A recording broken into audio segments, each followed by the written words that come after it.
কাচের পায়েস কখনো নাম শুনেছেন? খাওয়ার পরে তো পুরাই প্রেমে পড়ে যাবেন। নরম তুলতুলে ঠান্ডা ঠান্ডা মজাদার এই পায়েসটা একবার যে খাবে সে কিন্তু এটার প্রেমে পড়তে বাধ্য। এতটাই মজাদার।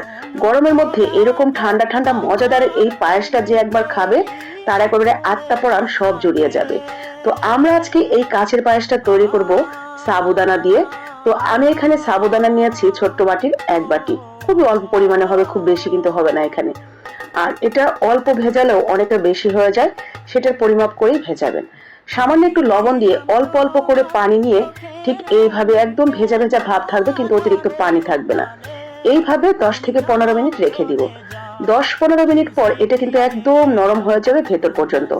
হাত দিয়ে ডলা দিলে পুরোটাই ভেঙে যাবে, ঠিক এরকম। এরপরে কোনো কিছু এখানে মেশাবো না, জাস্ট এটাকে একটা ডো তৈরি করে নেব। ঠিক এইভাবে মাখাতে মাখাতে এরকম একটা আঠালো ডো হয়ে যাবে। তো ঠিক এরকম যখন হয়ে যাবে আমাদের ডোটা হয়ে গেছে।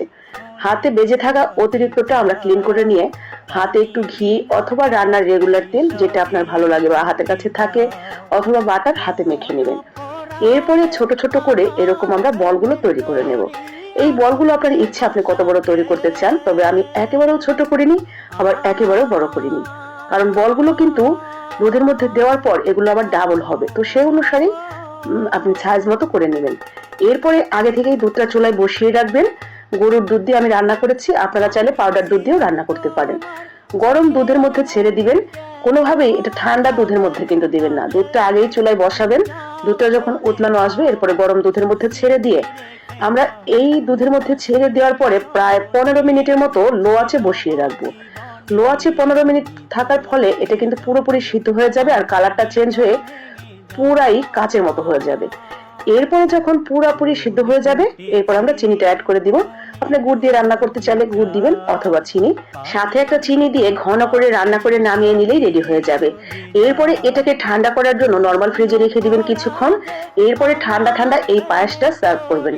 এটা যে কি মজার খেতে, মুখে দেওয়ার সাথে সাথে পেটে চলে যাবে, এতটাই মজার এবং সুস্বাদু এই নরম তুলতুলে কাচের পায়েস। আমার জামাই এটাকে কাচের পায়েস বলে, যার জন্য আমিও এটাকে কাচের পায়েস বলে ডাকি। অসম্ভব মজার এই কাচের পায়েসটা একবার হলেও বাসায় ট্রাই করে দেখবেন।